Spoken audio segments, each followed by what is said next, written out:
तो भाई लोग कैसे हो आप लोग। तो स्वेलो स्टार के नेक्स्ट नॉवल के एपिसोड नंबर 409 में आपका स्वागत है। तो चलिए शुरू करते हैं। अब यहाँ पर मैं इसको अच्छे से एक्सप्लेन करने वाला हूँ क्योंकि ये पार्ट मोस्ट इम्पॉर्टेंट पार्ट में से एक आता है, क्योंकि यहाँ पर लूफेंग को अपनी थर्ड बॉडी मिलने वाली है। इसलिए यहाँ पर आपको इनसाइड डिटेल इंफॉर्मेशन के बारे में पता होना चाहिए, इसलिए मैं ऐसा कर रहा हूँ। तो अभी तक हमने पिछले एपिसोड तक में देखा कि लूफेंग एंचेस्टर सी में आ चुका होता है। वहां पे उन बच्चों से इंफॉर्मेशन निकलवा रहा होता है कि आखिर ये सारे एंचेस्टर सी और रॉयल सी क्या होते हैं। लूफेंग को यहाँ पर एहसास हो जाता है कि यहाँ पर टोटल 108 प्रिंस हैं और टोटल 108 रॉयल सीज हैं। मतलब कि उन सारे 108 रॉयल सीज में से 108 प्रिंस का बॉर्न आउट हुआ था और ये सभी इन सब के जगह का मेन पिलर है। लूफेंग सोचता है कि आखिर रॉयल सी का उन प्रिंस से क्या लेना देना है, और मोसा बॉडी के लूफेंग को भी ये थोड़ा सा एहसास होता है कि जरूर ये रॉयल सी और प्रिंस आपस में कनेक्टेड हैं। और ऐसा ही एंचेस्टर सी और बाकी के 9 इमोर्टल मास्टर भी अपने आप में कनेक्ट हैं। और लूफेंग को अपने टीचर की बात याद आती है कि टीचर ने उससे कहा था कि 9 इमोर्टल मास्टर 9 इमोर्टल स्पेस में इनविंसिबल माने जाते हैं, उन्हें कोई भी नहीं हरा सकता है। ऐसा इसलिए क्योंकि वो यहाँ के जो पावर ऑफ सी होते हैं उसको यूटिलाइज कर सकते हैं। और ये 5 कलर अलोरा लेक लाइवर से भी बहुत ज्यादा पावरफुल था और ये एक ट्रूली इनविजिबल बीइंग बन सकते थे। और लूफेंग के मन में कई सारे ख्याल आने लगते हैं कि आखिर इन सब से रॉयल सी का क्या मतलब है, और क्या रॉयल सी से वो लोग बॉर्न होते हैं। मतलब ये हुआ कि मैं अपने थर्ड बॉडी को भी अपने रॉयल सी के द्वारा बॉर्न आउट कर सकता हूँ। और यही ख्याल होता है लूफेंग का कि वो थर्ड बॉडी को रॉयल सी के द्वारा बर्न आउट करेगा। और यहाँ पर लूफेंग ऐसी इंफॉर्मेशन को कलेक्ट करने लगता है, वहाँ पे जितने भी बच्चे होते हैं उन सब से जाकर पूछने लगता है, ताकि लूफेंग को जितना ज़्यादा डिटेल इंफॉर्मेशन मिलती रहे वो उतनी ही अच्छे से अपने थर्ड बॉडी को हाइब्रिड कर सकता है। और अब फिर जानने के लिए कि आखिर उससे कैसे इन सबको हाइब्रिड करना है, वो चला जाता है प्राइमर के और सिटी लीडर से मिलने। और हमें सीन चेंज कर थंडर ऑफ एपेक्स आइलैंड का सीन दिखाया जाता है जो कि वर्चुअल यूनिवर्स में मौजूद होता है। और लूफेंग वहां पे टावर में स्टेप आउट होता है और सामने उसके प्राइमर के सिटी लीडर होते हैं। और लूफेंग अपने टीचर से पूछता है, यहाँ पे प्राइमर के सिटी लूफेंग को देख कर कहते हैं कि तुम यहाँ पे फिर से आ गई, क्या तुम्हें 9 रिमोटनेस वर्ल्ड में किसी परेशानी का सामना करना पड़ रहा है और यहाँ पर तुमने उससे अपने फेवर को मांग लिया क्या। तो लूफेंग कहता है कि नहीं, अभी तो फिलहाल ऐसा कुछ भी नहीं है। तो लूफेंग से वो पूछते हैं कि तो क्या हुआ, क्या वहां पर कुछ हो गया है। तो यहाँ पे लूफेंग कहता है कि नहीं, अभी के फिलहाल मेरे पास मोसा बॉडी की है जिसके कारण मैं वहां पे आराम से बच सकता हूँ उन सारे बंदों से। तो यहाँ पे वो आगे पूछते कि अभी तुम कहाँ पे हो। तो वो बताता है कि मैं अभी 9 रिमोटनेस वर्ल्ड के सेंटर एरिया में आ चुका हूँ। और यहाँ पर वो ऐसे ही कई सारे सवाल पूछते हैं जो कि आपको पहले से ही पता है, तो इस पार्ट को मैं थोड़ा सा स्किप करता हूँ। अब लूफिंग यहाँ पे अपने मोसा क्लाइंसमैन के डोमिन टेक्निक को भी बता देता है जिसकी वजह से वो अभी तक सरवाइव कर पाया है। इसके बारे में सुनकर तो प्राइम केओ सिटी भी इस्तेमाल करते हुए कहते हैं कि ये तो सच में काबिले तारीफ है और ये तुम्हारे लिए बहुत ही पावरफुल साबित होने वाला है जब तक एक यूनिवर्स मास्टर तुम न बन जाओ। अब यहाँ पे प्राइमर के और सिटी लीडर लूफेंग के वहां आने के कारण क्यूरियस भी होते हैं और वो कहते हैं कि आखिर तुम यहाँ पे क्यों आए हो। तो लूफेंग यहाँ पे लंबी सांसें लेता है और वो कहता है कि मैंने यहाँ पे वर्ल्ड टू के एक लीफ को भी ऑब्टेन किया था, लेकिन अनफॉर्चुनेटली मैं उसको अपने थर्ड बॉडी के लिए ब्रीड नहीं कर पाया हूँ। तो ये सुनकर वो कहते हैं कि कोई दिक्कत नहीं है और वो थोड़ा सा सैड भी होते हैं कि लूफेंग उस वर्ल्ड ट्री को हाइब्रिड नहीं कर पाया। लेकिन लूफेंग आगे कहता है कि लेकिन चिंता की कोई बात नहीं है, मैंने उससे भी ज्यादा इंटरेस्टिंग बात को यहाँ पे खोजा है। तो ये सुनकर प्राइमर के सिटी लीडर लूफेंग को बोलने के लिए कहते हैं। तो लूफेंग कहता है कि लेकिन इससे पहले लूफेंग प्राइमर के सिटी लीडर से पूछता है कि क्या आप मुझे ये बता सकते हैं कि 9 रिमोटनेस मास्टर और 9 रिमोटनेस ओशियन का क्या ताल्लुक है, उन दोनों में क्या रिलेशन है। तो ये सुनकर प्राइम क्यूरियोसिटी लूफेंग की तरफ देखते हैं और वो थोड़ा-सा शॉक भी होते हैं और वो कहते हैं कि ये इस यूनिवर्स का टॉप सीक्रेट में से आता है और जबकि तुमने पहले ही अंदाजा लगा लिया है कि इनमें कोई ना कोई ताल्लुकात है, तो चलो मैं तुम्हें बताता हूँ। असल में 9 रिमोटेड मास्टर ही 9 रिमोटेड ओशियन है और 9 रिमोटेड ओशियन ही 9 रिमोटेड मास्टर हैं। कुछ समझ में आया? नहीं ना, चलो मैं समझाता हूँ।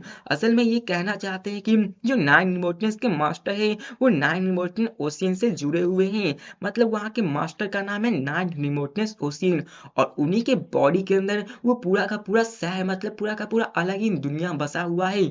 उनकी बॉडी इतनी बड़ी है कि उनके बॉडी के अंदर ही वो सारी चीज मौजूद है और लूफेंग अभी जिस जगह पे मौजूद है ना, वो भी उनके बॉडी के ही अंदर आती है। नहीं समझ में आया? फिर से समझाता हूँ। असल में 9 रिमोटनेस के मास्टर 9 रिमोटनेस ओशियन से और उनकी body tense of light of years में फैली हुई है और वो पूरा का पूरा दुनिया उसी बॉडी के अंदर आता है। और आपने पहले ही जान रखा था कि लूफेंग वहां पे एक सील स्टार के अंदर घुसा होता है जो कि असल में उन्हीं की बॉडी होती है और लूफेंग अभी उन्हीं के बॉडी के अंदर मौजूद होता है। तो ये सुनकर तो लूफेंग भी कांप उठता है। यहाँ पे प्राइम सिटी लीडर आगे वो कहते हैं कि 9 रिमोटेड मास्टर हमेशा से एक टेरिफाइंग बीइंग रहे हैं, वो हमेशा से मेरा राइवल रहा है। लेकिन अगर 1v1 की बात करें तो मुझसे कमजोर है। लेकिन तुम्हें क्या लगता है कि आखिर वो मेरा सामना कैसे कर पाता है? ये इसलिए क्योंकि अगर मैं उसको मार भी क्यों ना दूं, वो फिर से वापस जाके जिंदा हो सकता है, रिजरेक्ट हो सकता है। अगर दूसरे शब्दों में कहा जाए तो वो इमॉर्टल है, उसे कितनी बार क्यों ना मार दिया जाए, वो फिर से जिंदा हो सकता है। तो ये सुनकर लूफेंग भी हैरान हो जाता है। अब प्राइम के सिटी लीडर उसे कहते हैं कि जब 9 रिमोटेड मास्टर मरता है तो उसी का एक नया वर्जन फिर से बॉर्न होता है और तुम्हें यह पता होना चाहिए कि ये कितना ज्यादा टेरिफाइंग है कि एक यूनिवर्स मास्टर के मरने के बाद भी वो फिर से रिवाइव हो जाता है। और इसी के कारण यहाँ पर एंसेस्ट्रल गॉड स्कूल उसको बहुत ही ज्यादा इज्जत के साथ ट्रीट करते हैं और कोई भी बीस्ट गॉड उसके साथ यहाँ पर ट्रीट नहीं कर सकता है। यहाँ पर वो ऐसी ही कई सारी बातें बताने लगता है और यहाँ पर लास्ट में वो ये भी कहते हैं कि तुम्हें ये मैंने पहले ही बता दिया कि 9 रिमोटेड मास्टर इमॉर्टल है और वो 9 रिमोटेड ओशियन में रह के इनविंसिबल है, उन्हें कोई भी वहां नहीं हरा सकता क्योंकि वो वहां के पावर को यूज कर सकते हैं बहुत ही अच्छे तरीके से। अब प्राइम के सिटी लीडर कहते हैं कि तुम्हें ये पता होना चाहिए कि वहां का ocean tens of something light years में फैला हुआ है और ये बहुत ही बड़ा है। तुम ये अंदाजा लगा सकते हो कि आखिर इनकी गॉडली पावर, जितनी गॉडली बॉडी मौजूद है, वो कितनी बड़ी हो सकती है और इतने बड़े बॉडी के साथ कौन ही पंगा लेना चाहेगा। अब देखा जाए इस यूनिवर्स में ऐसे कई सारे स्पेशल ऑर्गेनिज्म हैं जो कि बहुत बहुत ज्यादा बड़े होते हैं, लेकिन वो भी कुछ हंड्रेड्स ऑफ मिलियंस माइल्स जितने बड़े होते हैं। लेकिन बात रही 9 रिपोर्ट ने ओशियन की, तो उनकी बॉडी ही टेंस ऑफ लाइट ईयर्स होती है और ये मिलियंस के मुकाबले में बहुत बहुत ज्यादा बड़ा होता है, जो कि बहुत होता है। अब प्राइम सिटी आगे उससे पूछते हैं कि आखिरकार तुम यहाँ पे क्या सोच रहे हो। अब इसके बाद प्राइमर के सिटी लीडर ये भी कहते हैं कि मैंने ये भी सुना है कि 9 रिमोटेड मास्टर के पास कोई भी टैलेंट टेक्निक नहीं है। अब टैलेंट टेक्निक का मतलब ये हुआ कि जैसे लूफेंग के पास कई सारे टेक्निक्स मौजूद हैं जो कि बीस्ट कोड और ऐसे ही कई सारे नॉन एलिमेंट्स सारे की टेक्निक्स मौजूद हैं और इसी कारण उनके पास कोई भी टेक्निक्स मौजूद नहीं होते हैं। तो ये सुनकर लूफेंग भी हैरान हो जाता है कि क्या उनके पास कोई भी टैलेंट टेक्निक्स नहीं है। तो यहाँ पे प्राइम के सिटी लीडर उसको समझाते हुए कहते हैं कि हालांकि 9 रिमोटेड मास्टर्स इस यूनिवर्स के स्पेशल लाइफ फॉर्म्स में से एक है, लेकिन वो मरते हैं और फिर से यहाँ पे जिंदा हो जाते हैं। इसके कारण वो कोई भी टैलेंट टेक्निक्स को मास्टर नहीं कर पाते क्योंकि अगर एक बार वो मर गए तो उसे सीखने के लिए वो फिर से उन्हें अपने लाइफ टाइम को गुजारना पड़ेगा। और ये यूनिवर्स भी फेयर है, उनके पास इतनी ज्यादा पावर है, उनके पास इतनी ज्यादा पावर है, अगर उनके पास टैलेंट टेक्निक भी हो जाए तो वो लगभग तो इनविंसिबल हो जाएंगे, उन्हें कोई भी नहीं हरा सकता है। जिसके बाद ब्राइमर क्यूरियोसिटी लूफेंग से फाइनली पूछते हैं कि आखिरकार तुम मुझे 9 रिमोटेड मास्टर के बारे में क्यों पूछ रहे हो, इसका क्या कारण है। तो यहाँ पे लूफेंग कहता है कि मैं अपने थर्ड बॉडी को ब्रीड करना चाहता हूँ, थर्ड बॉडी प्रिंस के जैसा ही है। तो ये सुनकर ब्राइमर क्यूरियोसिटी लीडर भी हैरान हो जाते हैं। तो लूफेंग कहता है हाँ, और वो कहता है कि जो यहाँ पे नाइन रिमोटनेस का प्रिंसेस है, जहाँ पर मैंने जितना भी इंफॉर्मेशन निकाला है वो यहाँ पे रॉयल सी से बॉर्न आउट हुए हैं। तो प्राइमर के और सिटी लीडर कहते हैं कि लेकिन नाइन रिमोटेन मास्टर के पास सिर्फ 3 ही बच्चे हैं जो कि उनके अपने हैं। तो ये सुनकर लूफेन भी हैरान हो जाता है कि क्या सिर्फ 3 ही? तो वो कहते हैं हम सिर्फ 3 ही, जिनमें से एक यूनिवर्स ओवरलॉर्ड बन चुका है और 2 यूनिवर्स नाइट बन चुका है। अब यूनिवर्स ओवरलॉर्ड यूनिवर्स नाइट के ऊपर आता है और फिर यूनिवर्स ओवरलॉर्ड के बाद यूनिवर्स मास्टर स्टार आता है। आपको अगर कल्टीवेशन के बारे में जानना है तो आप मेरे कल्टीवेशन वाले वीडियो को देख सकते हो जो कि मैंने बहुत पहले अपलोड कर दिया था। अब यहाँ पे दिखाया जाता है लूफेन को जो कि वैसे ही कई सारी बातें करता है और यहाँ पे वो उसे अपने प्लान के बारे में बताते हैं कि कैसे लूफेन वहाँ के रॉयल सी के वाटर को एक्वायर करना चाहता है ताकि वो उससे अपने थर्ड बॉडी को हाइब्रिड कर सके।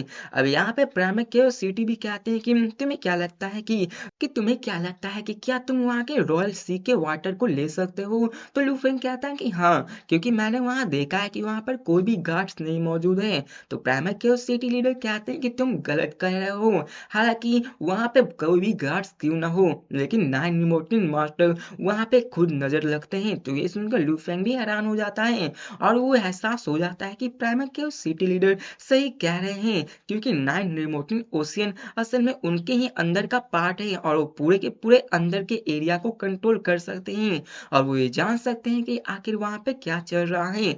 अब लूफी वहां पे थोड़ा सा नर्वस होते हुए कहता है कि मैं सिर्फ थोड़ा सा ही पानी लूंगा, तो ये थोड़ा सा ओके हो सकता है ना? तो प्राइमर के सिटी लीडर कहते हैं कि मैं श्योर तो नहीं हूँ, क्योंकि आखिरकार वो वाटर वहाँ के चिल्ड्रंस के गॉडली बॉडीज को बनाता है और यहाँ पर मैं भी नहीं जानता हूँ कि अगर तुम उसको लोगे तो क्या होगा। अगर यहाँ पे नॉन रिमोटिंग मास्टर को पता चल गया कि तुम वहाँ पे पानी को निकाल रहे हो तो ये बता देना कि तुम मेरे डिस्पल हो और उनके ऊपर मेरा बहुत ही बड़ा फेवर है, तो हो सकता है कि वो तुम्हें कुछ पानी को लेने दे। अब लूफेन यहाँ पे बहुत ही ग्रेटफुल हो चुका था कि यहाँ पे उनके टीचर की वजह से ही इतना सब कुछ मुमकिन था। अब प्राइमर क्यूरियोसिटी लूफेन के लिए इतना तो कर ही सकते हैं और लूफेन ये करने को तैयार हो जाता है और कहता है ठीक है, मैं जाता हूँ और इस पानी को लेता हूँ। तो ये सुनकर प्राइमर के सिटी लीडर कहते हैं ठीक है जाओ, मैं तुम्हारे रिजल्ट का इंतजार करूंगा। और अब फिर हमें सीन चेंज कर नाइन रिमोटनेस वर्ल्ड का सीन दिखाया जाता है जहाँ पे मूसा बॉडी आ जाती है और वो वहाँ के नाइन रिमोटनेस वर्ल्ड के सेंटर की ओर जाने लगता है। अब दिखाया जाता है कि लूफेन को वहाँ पे आधा साल लग जाता है अपने फाइनल डेस्टिनेशन में पहुंचने के लिए और वो डेस्टिनेशन होता है रॉयल सी को। लूफेन सामने देखता है और वहाँ पे बाउंडलेस ओशियंस मौजूद थी और वो बहुत ही बड़ा दिख रहा था।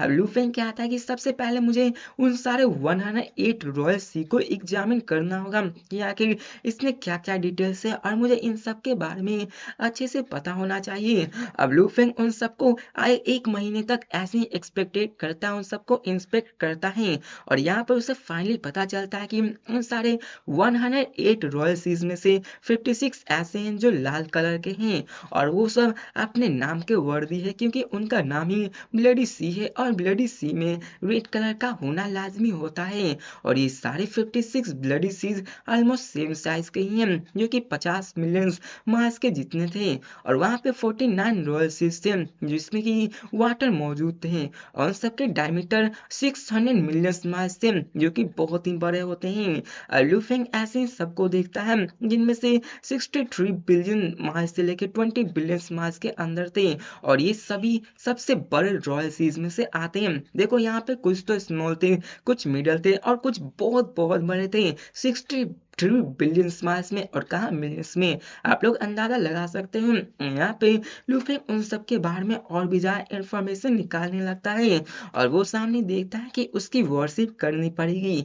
अब लूफेन आगे बढ़ने लगता है और वो तैयार था उस वाटर्स को लेने के लिए और अब फिर हमें दिखाया जाता है कि वो वहाँ पे घूम रहा होता है। वहाँ पे कई सारे स्मॉल रॉयल्सीज लार्ज रॉयल्सी होते हैं, लेकिन तभी वहाँ पे एक आवाज आता है कि आखिर तुम यहाँ पे क्या कर रहे हो। और जब लूफेन पीछे मुड़कर देखता है तो वो स्टन हो जाता है और वो देखता है कि वहाँ पे hundreds of millions of miles में वो पूरा का पूरा रास्ता ब्लॉक हो चुका था और वहाँ पे एक ऐसा ही बंदा था जो कि वहाँ पे एक्ट कर सकता सकता था, और वो कोई और नहीं नॉन रिमोटनेस मास्टर थे जो कि खुद लूफेंग को रोकने के लिए आए हुए थे। और दिखाया जाता है कि वहाँ चारों तरफ काले बादल छाने लगते हैं, और हमें दिखाया जाता है कि वो आवाज बोलती है, ह्यूमन तुम मेरे पेशेंस को ट्राई कर रहे हो। अब यहाँ पे उन्हें पहले ही से पता था कि लूफेंग उनके एरिया में आ चुका था, लेकिन वो लूफेंग का अभी कुछ भी बिगाड़ नहीं रहे थे। उसे मारने के लिए वो कब का मार चुके होते, लेकिन वो उसे मार नहीं रहे होते बल्कि वो उसे एब्जॉर्ब कर रहे होते हैं। लेकिन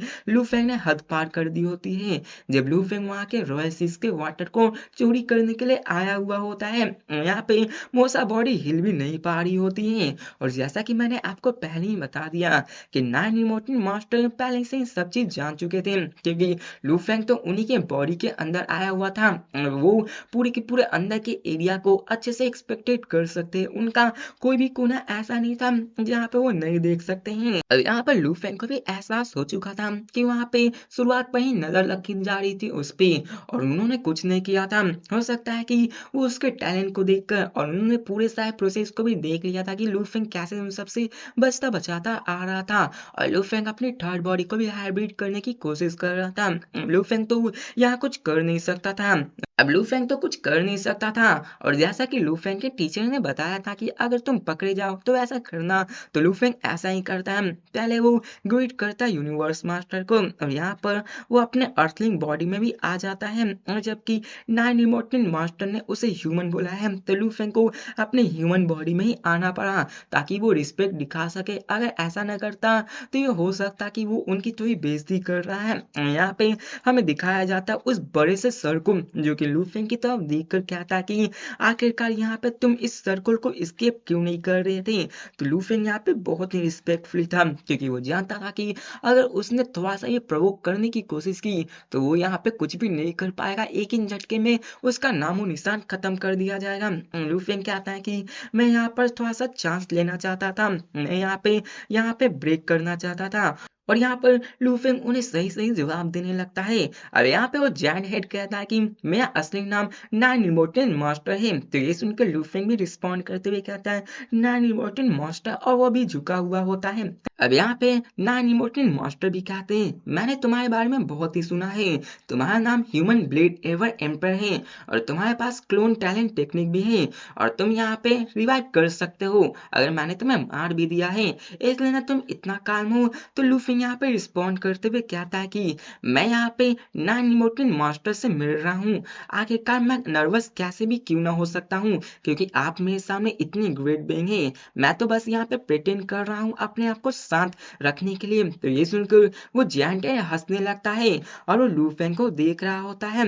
दिखाया जाता है कि वो उससे कहता है कि आखिरकार तुमने मेरे पानी को क्यों चुराने की कोशिश की, चलो बोलो। और वो जोर से बोलने लगते हैं चलो बोलो, और उनकी आवाज इतनी ज्यादा होती है कि वो लूफेंग के सोल को पेनिट्रेट करने लगते हैं, और दिखाया जाता है कि लूफेंग उनके इल्यूजन में भी ट्रैप हो जाता है। लेकिन दिखाया जाता है कि लूफेंग उसके उनके इल्यूजन को तोड़ने की कोशिश करता है। अब लूफेंग कई सारे इल्यूजन में ट्रैप हो चुका था जिनमें मोस्ट यूनिवर्स नाइट मौजूद थे, लेकिन यहाँ पे नाइन इमोर्टल मास्टर तो अपनी वॉइस ही उन्हें कंट्रोल करने की कोशिश कर रहे होते हैं। अब लूफेंग ने उनके इस इल्यूजन को भी तोड़ दिया होता है, जिसको देखकर वो भी सरप्राइज हो जाते हैं कि आखिरकार एक सेक्टर लॉर्ड का बंदा ऐसे कैसे कर सकता है। अब यहाँ पे लूफिंग कहता है कि मैं तो बस यहाँ पे 108 रॉयल सीज के बारे में क्यूरियस था, और मैं उसे देखने के लिए आया हुआ था। मैंने देखा कि यहाँ पे कुछ भी ऐसा नहीं है और कोई भी इसको गार्ड नहीं कर रहा है, तो मैं यहाँ पे चांस लेना चाहता हूँ। तो ये सुनकर वो जायंट हेड कहता है कि क्या तुम यहाँ पे चांस लेना चाहते हो, तुम्हें अपनी औकात लिमिट में रहनी चाहिए, तुम्हें पता है ना कि आखिरकार इसकी पनिशमेंट क्या होती है। अब यहाँ पे तो लूफिंग डरा हुआ था, ओरिजिनली देखा जाए तो अपने मास्टर मतलब अपने टीचर के फेवर को नहीं लौटाना चाहता था, क्योंकि लूफेंग जानता था कि अगर ऐसा किया तो उनका फेवर का कीमत क्या होता है। लूफेंग इतनी छोटी सी के लिए इन फेवर को नहीं उतारना चाहता था, और वो ट्राई कर रहा था कि बिना फेवर को उतारे ही अगर वो इस रॉयल सीमित से वाटर निकाल सके तो ऐसा कर सके। यहाँ पे दिखाया जाता है कि लूफेंग बहुत ही चिंतित हो चुका होता है। यहाँ पे वो थोड़ा सा हिचकिचाने भी लगता है। अब यहाँ पे वो समझाने लगता है कि नहीं नहीं, मैं ऐसा नहीं, मैं तो बस ऐसे ही करने वाला था। यहाँ पे लूफेंग अपने फेवर को नहीं यूज करना चाहता था, लेकिन फिर भी वो जायंट हेड कहता है कि तुम क्या सोच रहे थे, क्या मैं तुम्हें मार दूंगा? और वो कहते हैं कि मैं तुम्हें इसलिए नहीं मारा क्योंकि यहाँ पे तुम एंसेस्ट्रल गॉड स्कूल से हो और तुम वहाँ के ग्रेट ब्रेन के द्वारा ट्रेन किए जा रहे हो।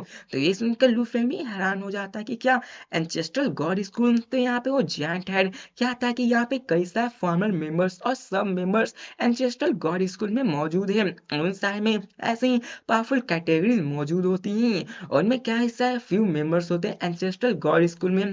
उन सबको ऐसी कैटेगरी वाइज में ट्रांसफर किया जाता है और मैं वहाँ के गॉडली मास्टर को गाइड करता हूँ और तुम ब्लेड रिवर एम्पर, तुम वहाँ के सब ऑर्गेनाइजेशन के मेंबर हो और तुम वहाँ के एंसेस्टर स्कूल के एक क्रूशियल मेंबर हो।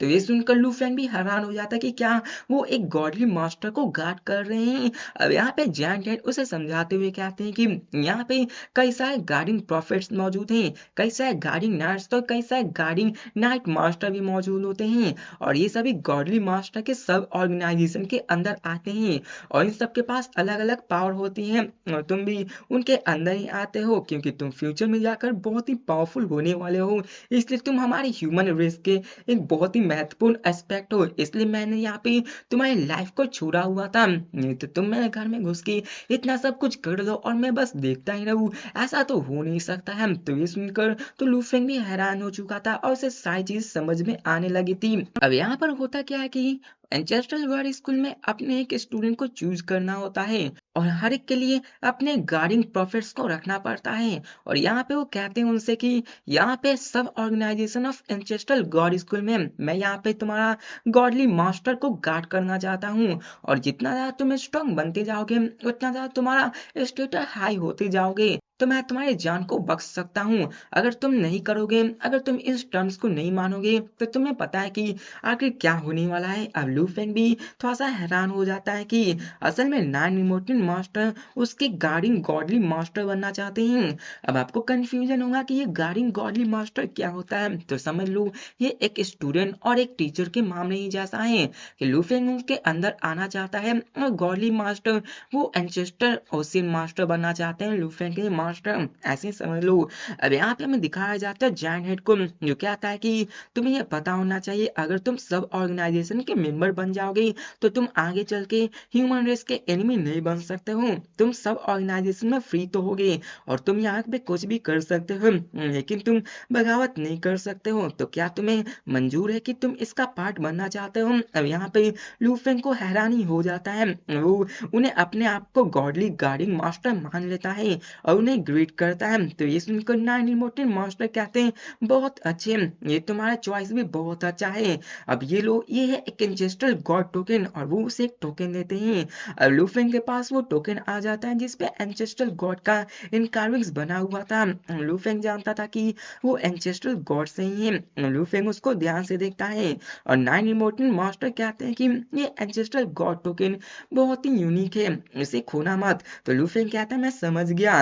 अब यहाँ पे वो कहते हैं कि अगर तुम्हें मुझे मिलना है तो तुम मुझसे एंसेस्ट्रल गॉड स्कूल में आकर किसी को ये टोकन दिखाना, वो जरूर मेरे बारे में जानते होंगे और मुझसे जरूर मिला देंगे। तो ये सुनकर लूफेंग इसके लिए मान जाता है जिसके बाद लूफेंग को वो वहां से निकाल देते हैं। उसके जाने के बाद हमें दिखाया जाता है जायंट हेड को जो कहता है कि फाइनली ब्लेड रिवर एम्पायर अब मेरे अंदर आता है, मुझे तो उसके लिए फाइट भी नहीं करना पड़ा। और ये सब तो लू फेंग के कारण हुआ है जो कि खुद ब खुद नाइन इमोर्टल वर्ल्ड में आ चुका है और इसी कारण मैंने उस पर नजर डाली और मुझे ये पता चल गया। अब जहाँ पे वो कहते हैं कि लास्ट टाइम फ्लेम स्काई को जूचोंग एम्पायर मिला था उसके अंदर आने के लिए और इस बार मुझे मिल चुका है ब्लेड रिवर एम्पायर। अब आप लोग को यहाँ कंफ्यूजन हो रहा होगा कि क्या लू फेंग को वो एंसेस्ट्रल सी का रॉयल सी का वाटर मिल चुका है, तो इसका जवाब है हाँ। इसी के साथ जब वो उसे बाहर भेजे थे तो लू फेंग को एंसेस्ट्रल सी वाटर भी मिल चुका होता है। फिर हमें लू फेंग को दिखाया जाता है जो कि अभी नॉन रिमोटली स्पेस के बाहर आ चुका होता है और वो भी बहुत ज्यादा हैरान हो चुका था। वो भी अपने उस नाइन इमोर्टल मॉन्स्टर के स्किल को देखकर हैरान था। जिसके बाद लूफेंग वहां पे अपने सोल स्लेव से गॉडली गॉड टेलीपोर्टेशन को कास्ट करके वापस अपने प्राइमर सीक्रेट रीजन में आ चुका होता है, जहाँ पे लूफेंग अपने ब्लडी सी वाटर को निकालता है और टाइम था लूफेंग का यहाँ पे अपने थर्ड बॉडी को हाइब्रिड करने के लिए। तो चलो नेक्स्ट वीडियो में देखते हैं कि क्या लूफेंग अपने थर्ड बॉडी को हाइब्रिड कर पाता है या फिर नहीं। तब तक के लिए बाय।